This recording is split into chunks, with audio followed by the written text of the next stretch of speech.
Hey guys welcome GK. तो इस video में हम जीके के क्वेश्चन डिस्कस करेंगे। तो आज का जो हमारा टॉपिक रहेगा वो रहेगा इंडियन पॉलिटी। इस वीडियो में हम इंडियन पॉलिटी से related important MCQ question discuss करेंगे, जो कि आने वाले जितने भी अपकमिंग एग्जाम है सभी के लिए काफ़ी इंपॉर्टेंट रहने वाले हैं। तो गाइस एमसीक्यू बेस्ड क्वेश्चन हम इस वीडियो में डिस्कस करने वाले हैं। तो गाइस चलिए शुरुआत करते हैं, लेकिन उससे पहले अगर आपने चैनल को सब्सक्राइब नहीं किया तो वो जल्दी से सब्सक्राइब कर दे, ताकि आने वाले जितने भी इंपॉर्टेंट नोटिफिकेशन हैं वो आप कभी भी मिस ना कर पाए। ओके, तो गाइस सबसे पहले बात करते हैं। सबसे पहला आपका क्वेश्चन है, how many fundamental rights are mentioned in Indian constitution. आपको पता है कि इंडियन कॉन्स्टिट्यूशन में दुनिया का सबसे बड़ा कॉन्स्टिट्यूशन कौन सा है? वो इंडिया का कॉन्स्टिट्यूशन है। तो हमारे संविधान में हमारे फंडामेंटल राइट्स कितने हैं?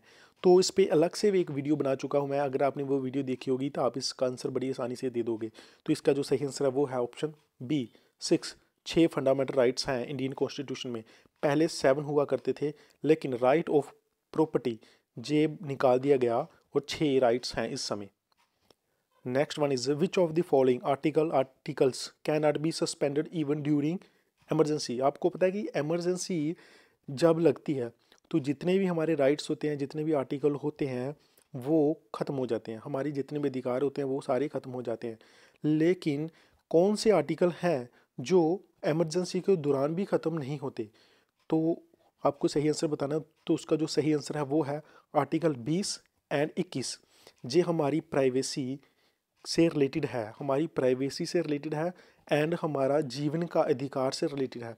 तो ये जो इमरजेंसी के दौरान भी हमारे जो अधिकार हैं ये बने रहते हैं। और गाइस क्वेश्चन पूछूं अगर आपसे कि इमरजेंसी कंट्री में इमरजेंसी का अधिकार किसे होता है, तो वो होता है प्रेसिडेंट को। आगे आपको क्वेश्चन आएंगे इससे रिलेटेड। उसके बाद आपका क्वेश्चन है, who are the first viceroy of India. India के फर्स्ट वाइसरॉय रहे हैं वो कौन रहे हैं? तो वो रहे हैं लॉर्ड कैनिंग। काफ़ी इंपॉर्टेंट क्वेश्चन है, कई बार ये एग्जाम में आ चुका है, इसको नोट करें। What is the minimum age of required be become vice president of India. India के वाइस प्रेसिडेंट बनने के लिए मिनिमम एज क्या चाहिए? तो वो चाहिए 35 ईयर्स। 35 साल अगर आपकी एज है तो आप इंडिया के वाइस प्रेसिडेंट बन सकते हैं। उसके बाद आपका क्वेश्चन है, how many types of writ there are in the Indian constitution. आपको पता है कि रिट किसी भी आप रिट, आपके पास ये अधिकार है कि आप रिट लगा सकते हैं। और इंडिया में कितनी टाइप की जो रिट हैं, तो वो हैं 5 तरह की रिट्स हैं जो आप लगा सकते हैं, अलग अलग तरह की हैं। उसके बाद आपका क्वेश्चन है, फंडामेंटल ड्यूटीज़ फंडामेंटल राइट्स के बारे में मैंने आपको बता दिया, उस पर वीडियो बनाई हुई है। एंड फंडामेंटल ड्यूटीज़ पर भी मैंने एक वीडियो बनाई हुई है डिटेल में।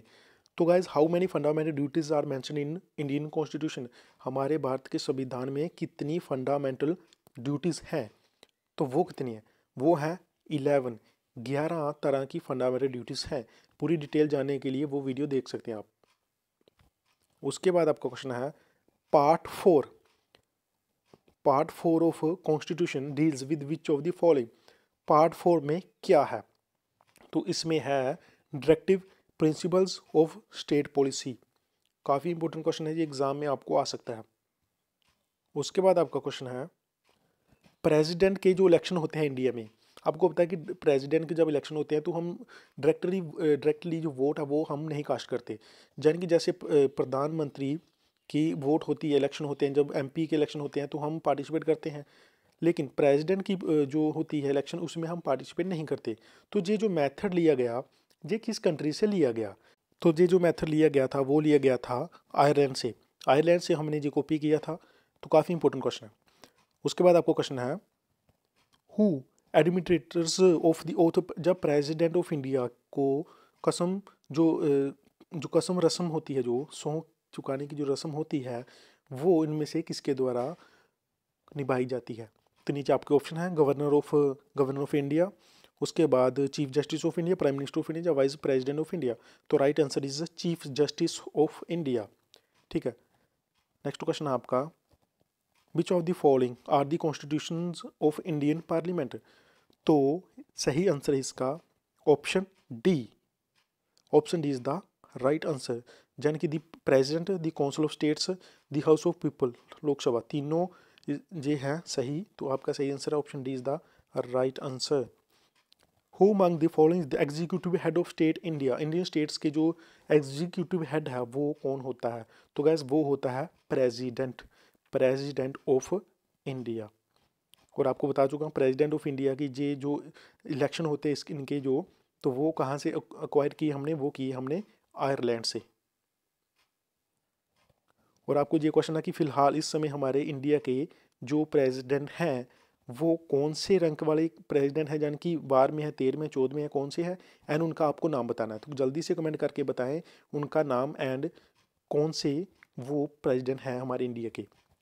नेक्स्ट क्वेश्चन आपका, which of the following has the supreme commander of the Indian defence force.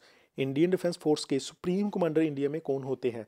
तो again president of India Indian defence force के प्रेसिडेंट होते हैं, यानी कि सबसे बड़ा जो सेनापति होता है वो कौन होता है? वो होता है प्रेसिडेंट ऑफ इंडिया, इंडिया में।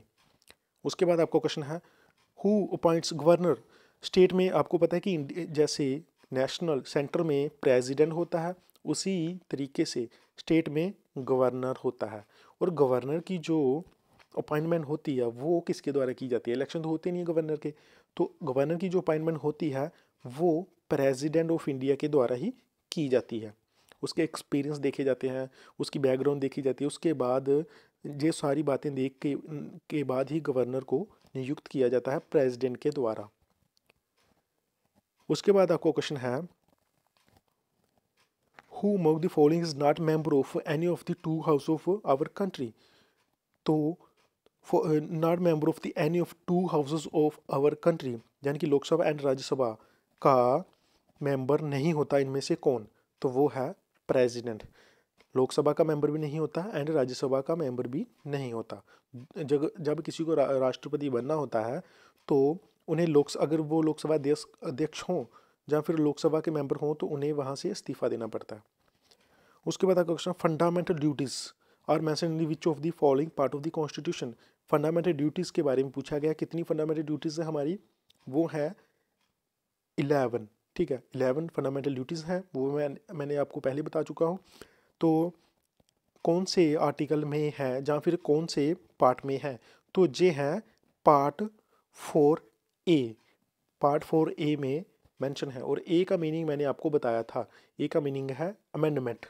जब कोई हम अमेंडमेंट करते हैं, कुछ ऐड करते हैं, तो उसे हम पार्ट वाइज बांट लेते हैं। नेक्स्ट क्वेश्चन आपका, what is the minimum age of becoming governor. अगर आप गवर्नर बनना चाहते हैं तो मिनिमम एज क्या होनी चाहिए? तो मिनिमम एज होनी चाहिए 35 years. How many members of upper, यानी कि राज्यसभा के कितने मेंबर नॉमिनेट किए जाते हैं राष्ट्रपति के द्वारा? तो गैस वो किए जाते हैं 12। ये question Punjab and Haryana high court clerk में आ चुका है, तो काफ़ी इंपॉर्टेंट क्वेश्चन है ये। नेक्स्ट क्वेश्चन आपका, which of the following is justiciable in nature. तो इनमें से जस्ट बाय नेचर जो होते हैं, इनमें से कुछ रूल हैं जो हम अपनी मर्जी से मानेंगे, कोई कानून नहीं है कि वो हमें मनाए या कि उसके खिलाफ कोई सख्त कानून नहीं है। तो वो है फंडामेंटल ड्यूटीज़। ये जो हमारी फंडामेंटल ड्यूटीज़ है, इसके लिए कोई कानून नहीं है कि हमें ये मानने ही मानने हैं, लेकिन ये हमारी फंडामेंटल ड्यूटीज़ है, बाय नेचर हमें ये मानने चाहिए, ये हमारे कॉन्स्टिट्यूशन में ऐड है। Which of the following amendments is also known as the mini constitution of India. जी हाँ, मिनी कॉन्स्टिट्यूशन ऑफ इंडिया के नाम से कौन सी अमेंडमेंट जानी जाती है? तो काफ़ी इम्पोर्टेंट एंड काफ़ी फेमस क्वेश्चन, तो वो है 42nd अमेंडमेंट। इसे मिनी कॉन्स्टिट्यूशन ऑफ इंडिया के नाम से जाना जाता है। क्यों? क्योंकि इसमें इतनी ज़्यादा अमेंडमेंट हुई हैं, इतनी ज़्यादा इसमें जो एड्स हुई हैं, अमेंडमेंट्स हुई हैं कि इसे मिनी कॉन्स्टिट्यूशन का नाम दे दिया गया। तो याद रखें इसे। उसके बाद आपका क्वेश्चन है, which of the following right has been removed from fundamental rights and converted to the simple legal right. कौन से राइट, आपको पता है कि पहले हमारे कितने राइट्स थे फंडामेंटल? वो थे 7, एक निकाल दिया गया, वो मैंने आपको साइन बता ही दिया। तो इसका जो सही आंसर वो है राइट टू प्रॉपर्टी। प्रॉपर्टी का जो राइट है वो निकाल कर कम कर दिया गया, तो हमारे कितने फंडामेंटल राइट्स बचे? वो बचे 6 rights. Which of the following does not come under fundamental duties. इनमें से कौन सी फंडामेंटल ड्यूटी नहीं है? तो वो है option D, to protect freedom of speech and expression. ये हमारी फंडामेंटल ड्यूटी नहीं है। द वर्ड सेकुलर, ये वर्ड है जो ऐड हुआ था, कौन सी अमेंडमेंट में ये ऐड किया गया था, वो किया था 42nd अमेंडमेंट के थ्रू ऐड किया गया था secular word. Largest committee of parliament of India is, India की largest committee parliament of India में कौन सी कमेटी है, तो उस कमेटी का नाम है एस्टीमेट्स कमेटी। एस्टीमेट कमेटी है largest committee of Indian parliament. उसके बाद आपका क्वेश्चन है, who is the first law officer of country. India का जो फर्स्ट लॉ ऑफिसर होता है वो कौन होता है, तो वो होता है अटॉर्नी जनरल। काफ़ी इंपॉर्टेंट क्वेश्चन है, इसे याद रखें। According to the Indian constitution who has the power to declare emergency. जी हाँ, एमरजेंसी लगाने का किसी अधिकार है, पहले ही आपको बता चुका हूँ। तो उस जो अधिकार है वो है प्रेसिडेंट ऑफ इंडिया को। The term of office of the vice president is India. Vice president की जो टर्म होती है कितने साल के लिए होती है, तो वो होती है 5 साल के लिए। प्रेसिडेंट की कितनी होती है, वो होती है 5 साल के लिए। प्राइम मिनिस्टर की कितनी होती है, वो भी होती है 5 साल के लिए। एमएलए की होती है 5 साल के लिए, एमपी की होती है 5 साल के लिए। ठीक है, तो ये सभी हैं 5 साल के लिए। उसके बाद आपका क्वेश्चन है जी, दी चेयरमैन ऑफ नीति आयोग। नीति आयोग के बारे में आपने सुना होगा, इसके चेयरमैन कौन है, तो इसके चेयरमैन होते हैं प्राइम मिनिस्टर ऑफ इंडिया, यानी कि श्री नरेंद्र मोदी जी इस समय नीति आयोग के चेयरमैन हैं। उसके बाद आपका क्वेश्चन है, from the following who was the first women speaker of Lok Sabha. Lok Sabha के फर्स्ट वुमेन स्पीकर के बारे में बताएं, तो उनका नाम है मीरा कुमार। काफ़ी इंपॉर्टेंट क्वेश्चन है जी। Which among the following is true for the Supreme Court of India. Supreme Court of India के रिगार्डिंग इनमें से क्या बिल्कुल सच है। फेडरल कोर्ट सही, ये तो बिल्कुल सही है। कोर्ट ऑफ अपील, हम कोर्ट में अपील करते हैं। उसके बाद गार्डियन ऑफ कॉन्स्टिट्यूशन, कॉन्स्टिट्यूशन का रखवाला भी हमारा जो सुप्रीम कोर्ट है। तो बिल्कुल तीनों ही सही हैं, तो right answer is option D, all of these. Which of the following is not provided in the constitution. इनमें से कॉन्स्टिट्यूशन में क्या प्रोवाइड नहीं है, election commission, finance commission, public service commission या फिर प्लानिंग कमीशन। तो प्लानिंग कमीशन मेंशन नहीं है इंडियन कॉन्स्टिट्यूशन में। विच of the following statement is correct about president of India के रिगार्डिंग इनमें से क्या सही है, तो जो सही है वो आपको बता देता हूँ। Addresses first session of parliament after each general election. जब भी जनरल इलेक्शन होते हैं और इलेक्शन होने के बाद पहला जो सेशन होता है पार्लियामेंट में, उसे एड्रेस कौन करता है, उसे एड्रेस करता है प्रेसिडेंट ऑफ इंडिया। तो आपका राइट आंसर यही है। Who appoint the finance commission of India. Finance commission of India को अपॉइंट कौन करता है, तो वो करता है again president of India appoint करते हैं finance of commission of India को। तो काफ़ी इंपॉर्टेंट क्वेश्चन है जी आपका। Right to privacy comes under. Right to privacy ये कौन से आर्टिकल में आती है, तो आपको पहले बता चुका कि इमरजेंसी के दौरान आपके राइट आर्टिकल 20 एंड आर्टिकल 21 ये राइट हमारे बने रहते हैं। तो ये कौन से आर्टिकल में आती है, तो वो आती है आर्टिकल 21 में। राइट टू प्राइवेसी, हमारी इमरजेंसी के दौरान भी हमारी प्राइवेसी ख़त्म नहीं होती।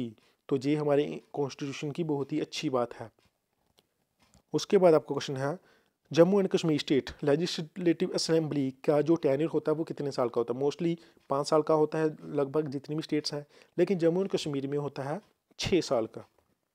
तो इसको नोट करें, अलग टाइप का क्वेश्चन आपको आ सकता है। उसके बाद लास्ट आपका क्वेश्चन है, दी सरदा एक्ट। जे एक्ट किससे रिलेटेड है, तो गाइस जे एक्ट है चाइल्ड मैरिज से रिलेटेड। बाल विवाह जो होते थे उसे रोकने के लिए जे एक्ट बनाया गया, तो इस एक्ट का नाम दिया गया शरदा एक्ट। ओके, तो इसको आप नोट करिए। तो गाइस ये थे इंपॉर्टेंट क्वेश्चन जो कि इंडियन कॉन्स्टिट्यूशन या फिर आप कह सकते हैं इंडियन पॉलिटी से रिलेटेड थे, जीके के क्वेश्चन। आई होप आपको ये वीडियो पसंद आई, आपके लिए काफ़ी हेल्पफुल रहेगी। तो अगर वीडियो पसंद आई तो लाइक करना ना भूलें, सब्सक्राइब करना ना भूलें, एंड हो सके तो अपने फ्रेंड्स के साथ शेयर करें। इसके अलावा कोई आपकी इंक्वायरी है, कोई क्वेश्चन है तो कमेंट करके पूछ सकते हैं। ओके गाइज, आपने मुझे समय दिया उसके लिए बहुत बहुत धन्यवाद। Thank you so much.